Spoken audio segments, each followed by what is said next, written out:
मध्य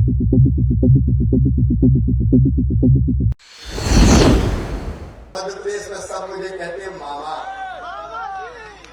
बच्चे कहते हैं तेरे मामा।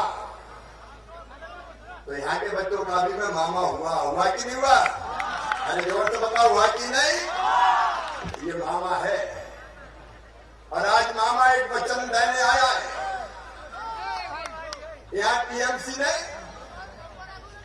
गुंडागर्दी की राजनीति की है, बम और बंदूक की राजनीति की है।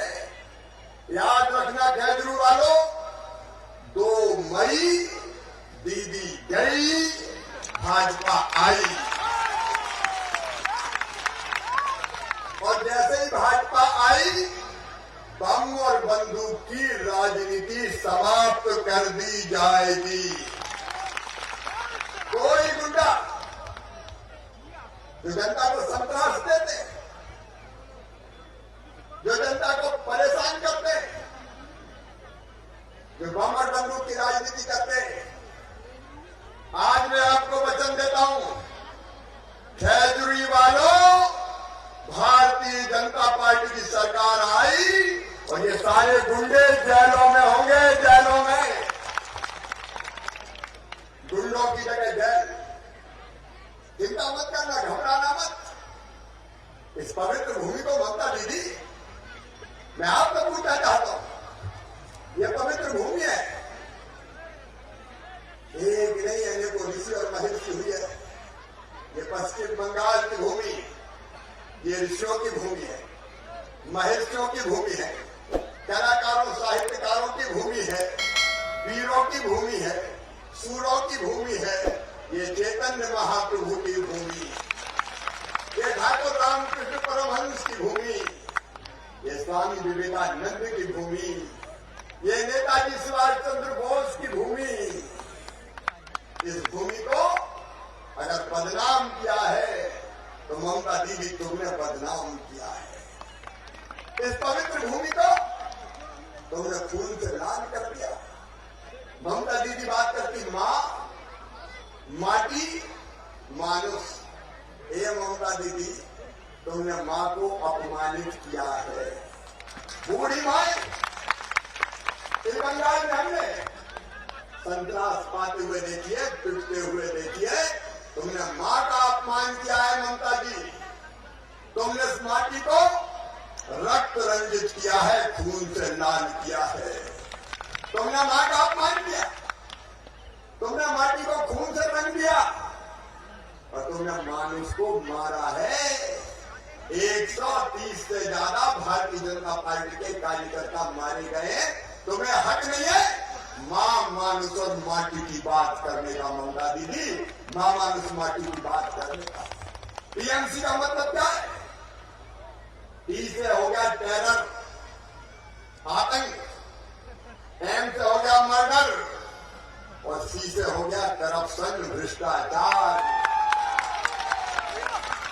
टीएमसी मतलब आतंक, टीएमसी मतलब हत्या, टीएमसी मतलब टोलाबाजी, कटमनी।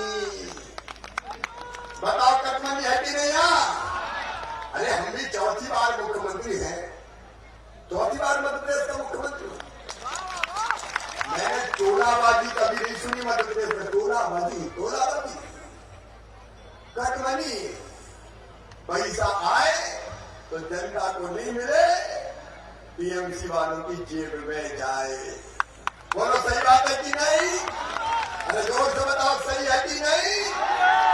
ममता दी, अरे ममता का नाम होता है जो सबसे प्रेम करे, जो भाईचारा रखे, जो लोगों की सेवा करे।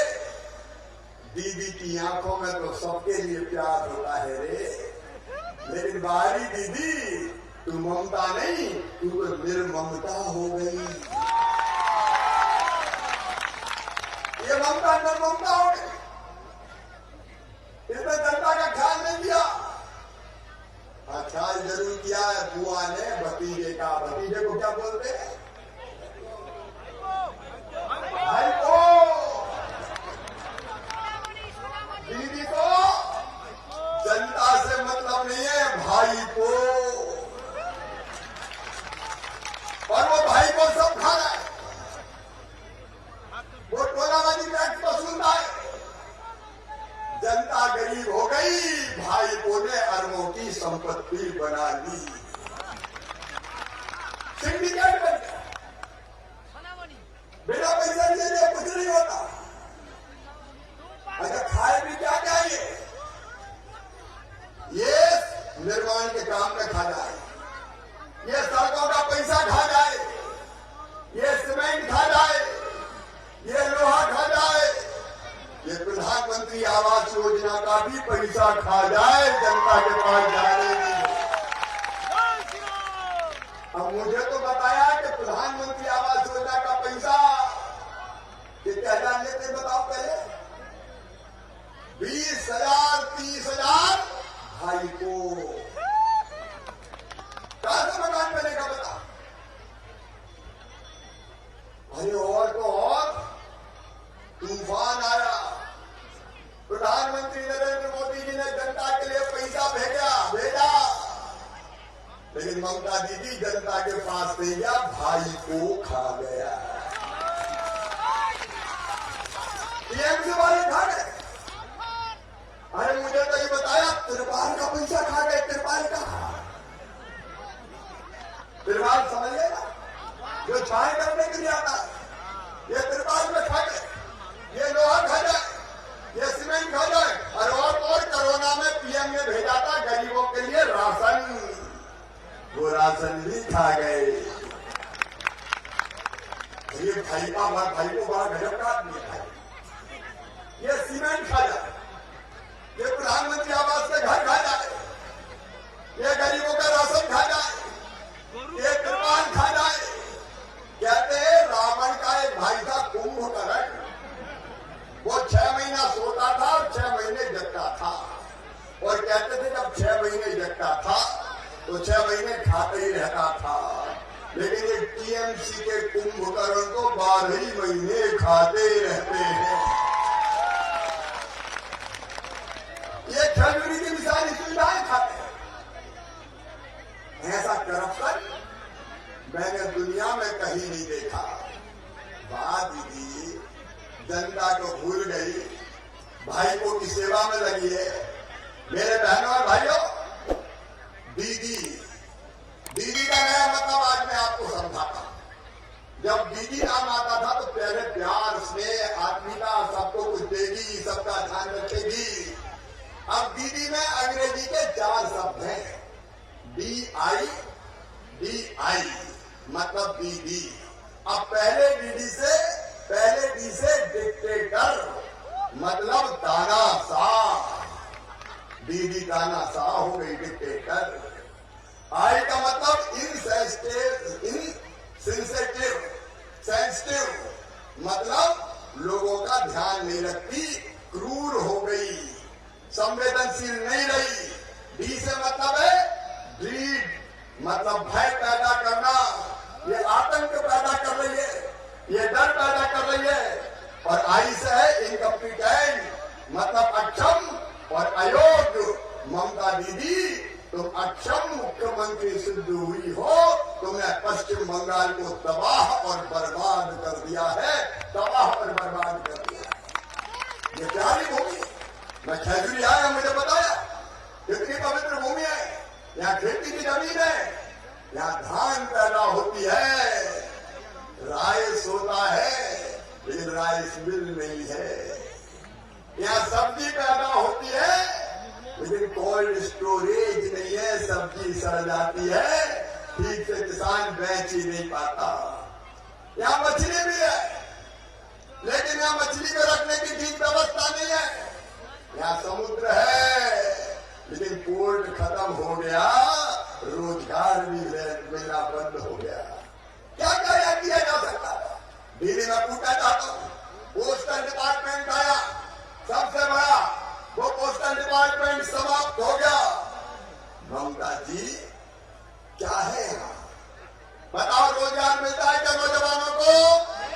अरे जोर से बताओ, रोजगार मिलता है? दीदी 10 साल हो गए, कितनों को केवल टीएमसी वालों को छोड़ के बाकी नौजवान बेरोजगार घूम रहा है, बेरोजगार घूम रहा है। दीदी जवाब देना पड़ेगा। आज मध्य प्रदेश का मुख्यमंत्री शिवराज सिंह चौहान पश्चिम बंगाल की मुख्यमंत्री ममता बनर्जी से पूछने आया है, दीदी बताओ तुमने पश्चिम बंगाल में हिंसा और आतंक का राज क्यों कायम किया? चारों तरफ भट्टा है, चारों तरफ लूट है, तुम्हारे गुंडे जनता को संतरास देते हैं, टीएमसी वाले जनता को लूटने में लगे हैं। दीदी काली पूजा, सरस्वती पूजा वो तुमने नहीं होने दी, तालियां निकल सकते, लेकिन सरस्वती पूजा पे दीदी पैन लगाती है। दीदी जवाब दो। अयोध्या में भगवान राम की जन्मभूमि पर मंदिर का शिलान्यास होता है, दीदी बांग्लादेश खुशियां मनाता है, जय श्री राम बोलता है, लेकिन दीदी बंगाल में कर्फ्यू लगा देती है। एक कर्फ्यू वाली दीदी, कर्फ्यू वाली दीदी होगी। तुम्हें राम के नाम से क्या चिढ़ है दीदी, ये तो बता दो। कहते जय श्री राम बोलते तो गुस्सा हो जाती है, जय श्री राम बोलते। अरे जय श्री राम बोलने से तो रावण गुस्सा हो रहा था, दीदी तुम क्यों गुस्सा होती हो? बताओ, जय श्री राम बोलने को गुस्सा होना चाहिए क्या? लेकिन आजकल दीदी बदल रही है, हाथ पे चंडी पाठ कर रही है दीदी। या देवी सर्वभूतेषु मातृरूपेण संस्था नमस्तस्यै नमस्तस्यै नमस्तस्यै नमो नमः। पहले नहीं बोलती थी दीदी, लेकिन अब देख रही है जनता का मूड बदल गया है, जनता हराने के मूड में आ गई है। तो ममता दीदी को चंडी पाठ याद आ रहा है, काली मैया याद आ रही है, और ये चमत्कार भी भारतीय जनता पार्टी ने किया है। मेरे बहनों और भाइयों, भारतीय जनता पार्टी, मेरे बहनों और भाइयों, मैं पूछना चाहता हूं दीदी से, क्या किसान भाई और बहन रहते, बड़ी संख्या में रहते? प्रधानमंत्री नरेंद्र मोदी जी ने योजना बनाई, जितने भी किसान है सबके खाते में अकाउंट में 6,000 रुपया डाले जाएंगे हर साल। 6,000 रुपया मेरे मध्य प्रदेश में मिले 78 लाख किसानों को। बताओ बंगाल में किसी किसान को मिला क्या? अरे जोर से बताओ, मिला क्या? दीदी जवाब दो। देश भर के किसानों को 6,000 रुपया मिल रहा है, और मामा ने तो मध्य प्रदेश में 6 में 4 मिला के 10,000 दे दिया है। खजूरी में पैसा कम दिया किसान के खाते में, क्या चिंतित तुम्हें किसानों से? ये दीदी किसानों का हक खा गई है। बताओ, इस दीदी को माफ करना चाहिए क्या? अरे जोर से बताओ, माफ करना चाहिए क्या? ये किसानों का हक खाने वाली दीदी है।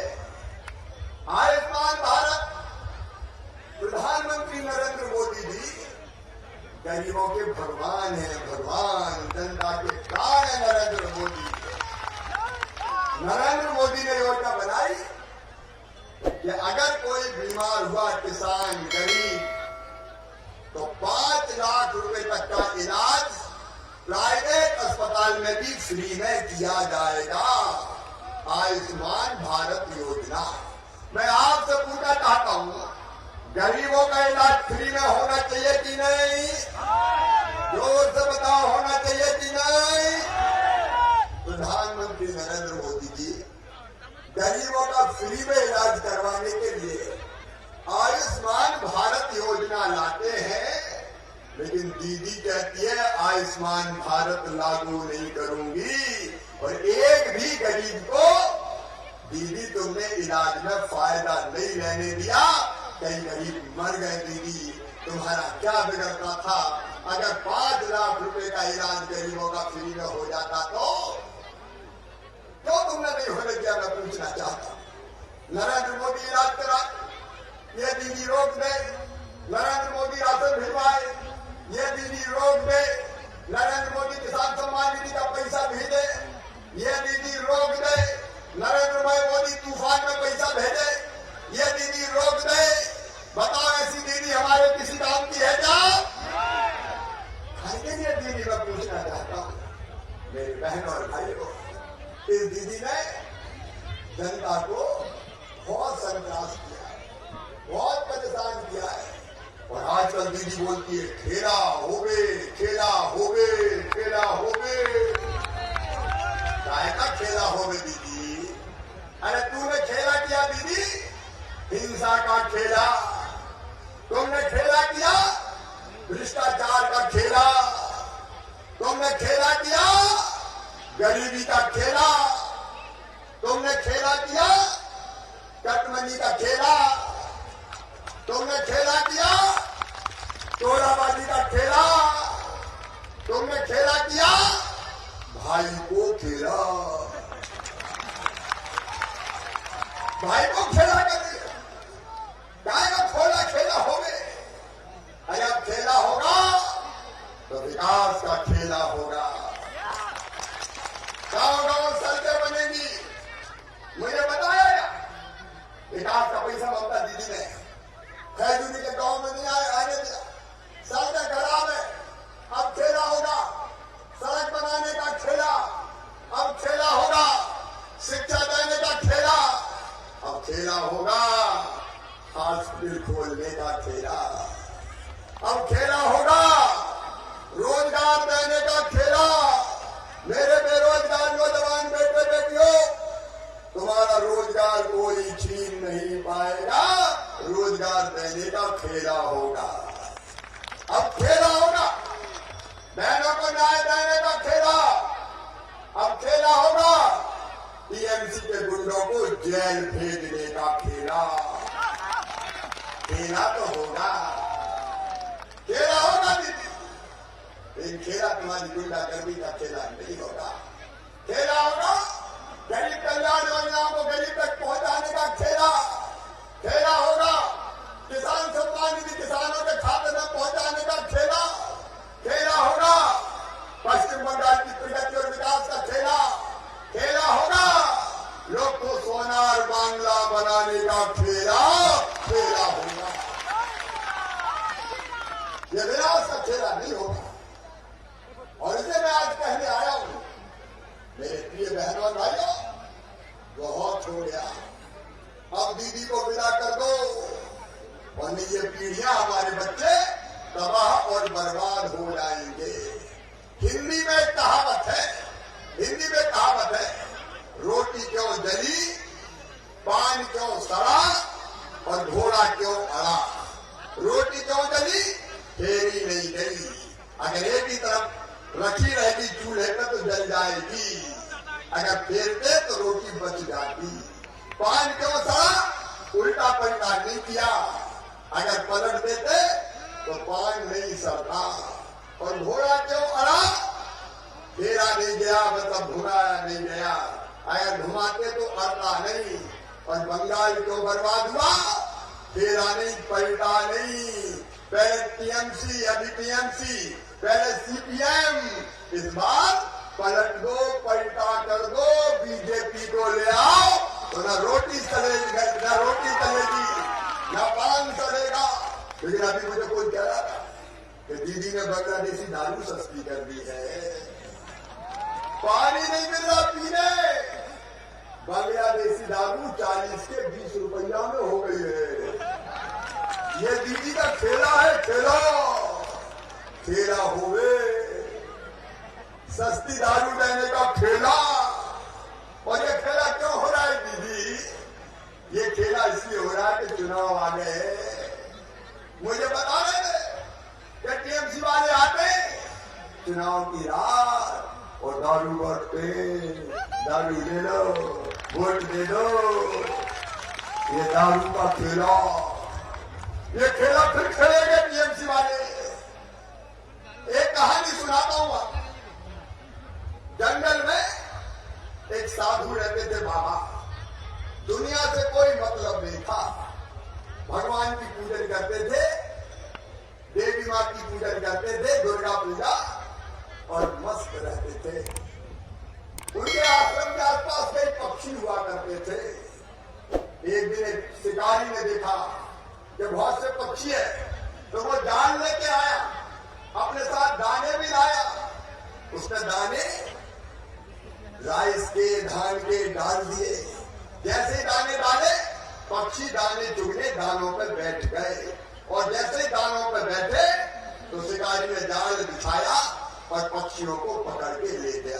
अब रोज शिकारी आता, दाने डालता, पक्षी बैठते, जाल बिछाता, पकड़ के ले जाता।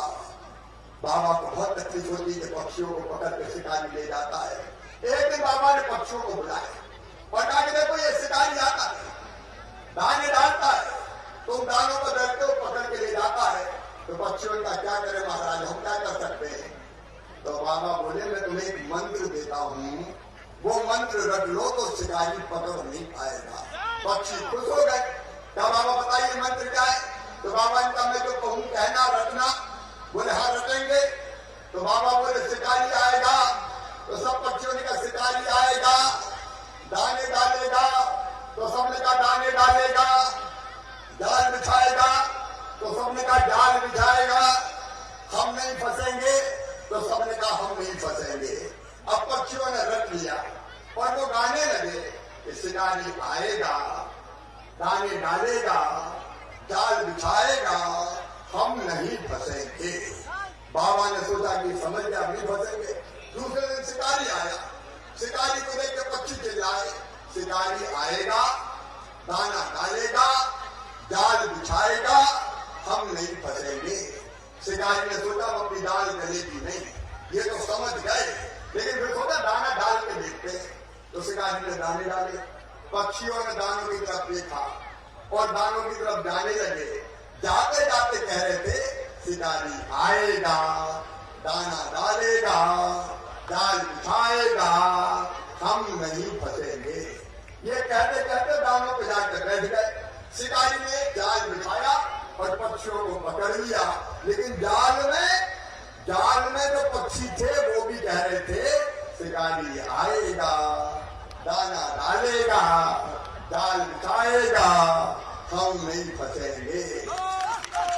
सोच लेना खजूरी वालों, वोट के दिन एक दिन पहले टीएमसी वाला आएगा, दारू बांटेगा, पैसा बांटेगा, जाल बिछाएगा। फंसोगे तो नहीं? अरे जोर से बताओ, फंसोगे तो नहीं? अब किसी चक्कर में नहीं आएंगे। अपने विकास के लिए, बच्चों के भविष्य के लिए, या हॉस्पिटल के लिए, यहाँ के बीच पे फिर से टूरिज्म की सुविधाओं के लिए, या रोजगार के लिए, किसान सम्मान निधि के लिए, माँ बहन और बेटी के सम्मान के लिए, नौजवानों के रोजगार के लिए, मछुआरों की बेहतरी के लिए कमल के फूल की बटन दबाइए। सांसद जी को अपना एमएलए बनाइए और नरेंद्र मोदी जी के विकास के साथ हो जाइए। डरने की जरूरत नहीं है। और मैं चेताना चाहता हूं, ममता दीदी साफ सुन लेना, शिवराज सिंह चौहान कह रहा है ये जुल्म और आतंक चलेगा नहीं। ये नूर की एक किरण बंगाल की जनता उठ रही है। चारों तरफ जय श्री राम के नारों का उद्घोष हो रहा है। बंगाल की जनता सड़कों पर आई है। मैं कहना चाहता हूं ममता दीदी, नूर की एक किरण तेरे जुल्म पे भारी होगी। रात तुम्हारी है लेकिन सुबह हमारी होगी। भारतीय जनता पार्टी की होगी। उस सुहानी सुबह को लाने के लिए, अपना सोनार बांग्ला बनाने के लिए कमल के फूल की बटन दबाइए। शांतानु जी डोर डोर जा रहे हैं। युवा मोर्चे के नेता है, डरने की जरूरत नहीं है। युवा मोर्चे ने मैदान संभाल लिया है। आपकी लड़ाई लड़ेंगे, विकास करेंगे और इसलिए कमल के फूल की बटन दबाइए। शांतानु जी को अपना एमएलए बनाइए, भारतीय जनता पार्टी को जिताइए और विकास करिए। नरेंद्र मोदी जी के साथ हो जाइए।